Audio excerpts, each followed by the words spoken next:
তাৰিখলৈকে যি অৰুণোদয় হিতাধিকাৰী নিৰ্বাচনৰ বাবে গাঁও সভা অনুষ্ঠিত হ'ব তাতেও আপোনালোকে নিজৰ নাম লিখুৱাব পাৰিব আপোনালোকে নিজৰ নাম দিব পাৰিব আগতে যি অৰুণোদয় পাই আছিলে সেই অৰুণোদয়ৰ ব্যৱস্থা আজিৰ পৰা পৰিৱৰ্তন হ'ব আগতে অৰুণোদয় পাবৰ কাৰণে ৰেশন কাৰ্ড নালাগিছিল আজিৰ পৰা যি নতুন নিৰ্বাচন হৈ আছে তাত অৰুণোদয় পাবৰ কাৰণে ৰেশন কাৰ্ডৰ প্ৰয়োজন হ'ব আজি আপোনালোকে যি ৰেশন কাৰ্ড পাব গাঁও সভাত আপোনালোকৰ নাম অন্তৰ্ভুক্ত হোৱাৰ লগে লগে আপোনালোকৰ পৰিয়ালটোৰ সবিশেষ আমি ৰেশন কাৰ্ড নম্বৰৰ জৰিয়তে আমি লাভ কৰিম কোনোবাই যদি ৰেশন নলয় তেতিয়া আমি বুজি পাম যে এই অৰুণোদয় হিতাধিকাৰীজনৰ মৃত্যু হৈছে কাৰণ যোৱা 4 মাহ তেওঁ ৰেশন লোৱা নাই তেতিয়া চৰকাৰৰ টকাও আমাৰ বাচিব তেওঁলোকৰ নামত আমি অৰুণোদয় নপঠালেও হ'ব আৰু সময়ে সময়ে ৰেশন কাৰ্ডত থকা নাম আৰু ঠিকনাৰ সুবিধা লৈ আমি আপোনালোকক টেলিফোন কৰি সুধি থাকিব পাৰিম যে আপোনালোকৰ একাউণ্টত অৰুণোদয় জমা হৈ আছে নে নাই আগতে আমাৰ অৰুণোদয় অসমৰ প্ৰতিটো সমষ্টিতে 22,000 বেনিফিচিয়াৰী আছিল আৰু এই 15 পৰা 28 তাৰিখৰ ভিতৰত নতুনকৈ আমি প্ৰতিটো সমষ্টিতে 8 পৰা 10,000 আৰু নতুন পৰিয়ালক আমি অৰুণোদয় আঁচনি দিম ইয়াৰ ফলত আগতে আমাৰ ৰাজ্যত 27 লাখ লোকে অৰুণোদয় আঁচনি পাই আছিল এতিয়া আমাৰ অৰুণোদয় আঁচনি পোৱা লোকৰ সংখ্যা প্ৰায় মোটামুটি 40 লাখ পৰিয়ালে অৰুণোদয় পোৱা আৰম্ভ হ'ব আপোনালোকে চিন্তা কৰক এটা পৰিয়ালত যদি 5 জন সদস্য থাকে 40 লাখ লোকে অৰুণোদয় পালে 2 কোটি অসমৰ পৰিয়ালৰ দৰিদ্ৰতা নিৰ্মূলৰ ক্ষেত্ৰত এই টকা প্ৰতিটো পৰিয়াল 40 লাখ পৰিয়াল আৰু 2 কোটি ব্যক্তিৰ পৰিয়ালত এই ধন যোৱা আৰম্ভ কৰিব মই আশা কৰোঁ যে আমাৰ সমগ্ৰ ৰাজ্যতে আজিৰ পৰা আৰম্ভ হোৱা অৰুণোদয় পষেকত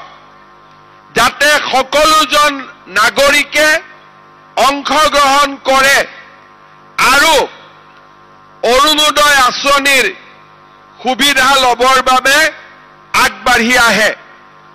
আৰু লগতে এইটো অনুৰোধ জনাম যে যিসকল লোকে নিজৰ আৰ্থিক অৱস্থা ভাল অৰুণোদয় প্ৰয়োজন নাই তেওঁলোকে যাতে অৰুণোদয় আঁচনি নিজে নলৈ দুখীয়াজনক লোৱাৰ বাবে সুবিধা কৰি দিয়ে ইয়াৰ উপৰিও আমাৰ এই যে ৰেশন কাৰ্ড আগতে মাষ্টাৰ ৰোলৰ কৰ্মচাৰীয়ে নাপাইছিলে দৈনিক ৱেজ আৰ্ণাৰে নাপাইছিলে কেন্দ্ৰীয় আৰু ৰাজ্য চৰকাৰৰ চতুৰ্থ বৰ্গৰ কৰ্মচাৰীয়ে অৱসৰ পোৱাৰ পিছত নাপাইছিলে ঠিকা ভিত্তিক কৰ্মচাৰীসকলেও অৱসৰ পোৱাৰ পিছত নাপাইছিলে আজি আমি ৰেশন কাৰ্ড এই সকলোবোৰ পৰিয়ালক আমি দিয়াৰ ব্যৱস্থা কৰিছোঁ যাতে চাউলটোৰ লগতে দুখীয়া লোকে বিপদে আপদে মেডিকেল কলেজত গলে হস্পিটালত গলে যাতে ট্ৰিটমেণ্টৰ টকা দিব নালাগে 5 লাখ টকালৈকে যাতে তেওঁলোকে বিনামূলীয়া চিকিৎসা লাভ কৰিব পাৰে শ্ৰদ্ধাৰ ৰাইজ ইয়াৰ উপৰিও ৰেচন কাৰ্ডে হওক অৰুণোদয় হওক আয়ুষ্মান ভাৰতে হওক আমি বৃদ্ধাশ্ৰম অনাথাশ্ৰমত থকা আই মাতৃ আৰু শিশুসকলকো দিয়াৰ আমি ব্যৱস্থা কৰিছো যাতে বৃদ্ধাশ্ৰমত থকা আমাৰ পিতৃ মাতৃ সকলো চৰকাৰী আঁচনিৰ পৰা বঞ্চিত হৈ থাকিব নালাগে শ্ৰদ্ধাৰ ৰাইজ আগতেও অসমত চৰকাৰ আছিলে চৰকাৰ আহিছে আৰু চৰকাৰ গৈছে কিন্তু দুখীয়া দৰিদ্ৰ মানুহৰ বাবে এনে ধৰণে চিন্তা কৰি কৰি আঁচনি ৰাইজৰ ওচৰলৈ কোনেও লৈ অহা নাছিলে প্ৰথমতে ৰেচন কাৰ্ডখন থাকিলে অৰুণোদয় থাকিলেই আমাৰ প্ৰধানমন্ত্ৰীৰ আয়ুষ্মান ভাৰত অৰ্থাৎ আজি এখন ৰেচন কাৰ্ডৰ জৰিয়তে আজি আমি ইমানবোৰ সুবিধা লাভ কৰিব পাৰো কংগ্ৰেছৰ দিনত অসমৰ মাতৃসকলে অৰুণোদয়ও নাপাইছিলে ভুৱা ৰেচন কাৰ্ড আছিলে আয়ুষ্মান ভাৰতৰ কাৰ্ডো নাপাইছিলে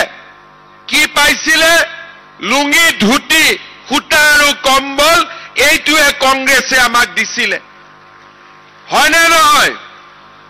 আজি আমি লুঙি ধুতি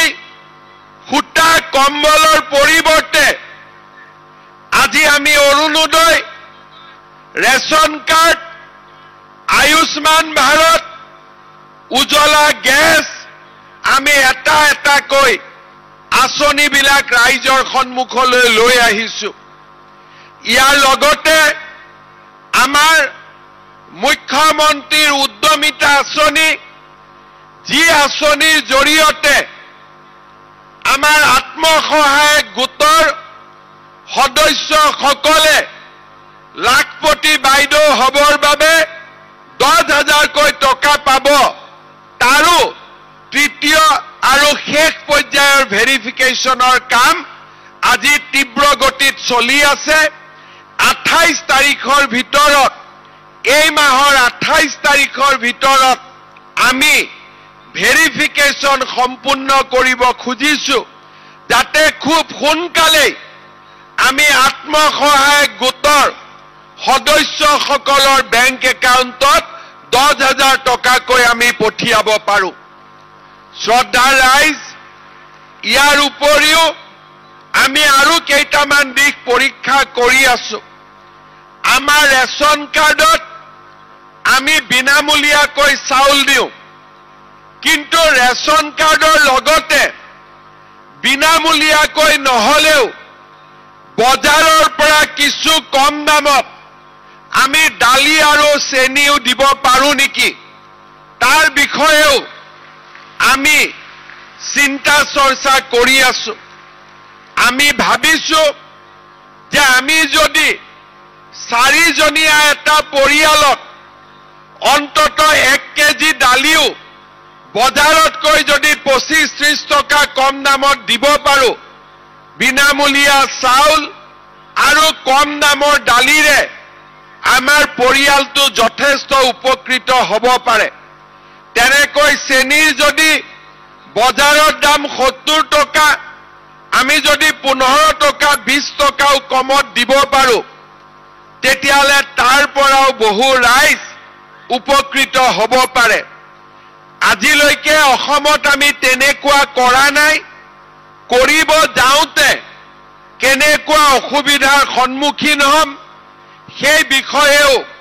মোৰ বহুত আইডিয়া নাই কিন্তু আজিৰ পৰা এমাহ আগতে আমাৰ বিষয়াসকলৰ লগত মই কথা পাতিছো যাতে আমি এনেকুৱা ব্যৱস্থা লাহে লাহেকৈ যাতে আমি আৰম্ভ কৰিব পাৰো এই বিষয়ে ৰূপৰেখা প্ৰস্তুত কৰিবৰ বাবেও মই খাদ্য আৰু অসামৰিক যোগান বিভাগক ইতিমধ্যে দায়িত্ব দিছো আৰু মই আশা কৰিছো যে আমাৰ এই বছৰৰ বাজেটত এই বিষয়ে আমি কি কৰিব পাৰো তাৰ উল্লেখো আমি কৰিব পাৰিম শ্ৰদ্ধাৰ ৰাইজ অসমৰ দুখীয়া দৰিদ্ৰজনৰ বাবে আমি আমাৰ যি সেৱা সেই সেৱা আমি অব্যাহত ৰাখিছো চৰকাৰী চাকৰিয়ে হওক দৰিদ্ৰজনৰ সেৱাই হওক মুখ্যমন্ত্ৰীৰ উদ্যমিতা আঁচনিয়ে হওক আত্মনিৰ্ভৰ অসম আঁচনিয়ে হওক আমি আমাৰ ৰাজ্যখনত দুৰ্নীতি আৰু পক্ষপাতমূলক ব্যৱস্থাৰ পৰিৱৰ্তে অতি স্বচ্ছতাৰে ৰাইজক সেৱা কৰিবৰ বাবে আমি আমাৰ প্ৰচেষ্টা অব্যাহত ৰাখিছো মই বহুত দীঘলীয়াকৈ নকওঁ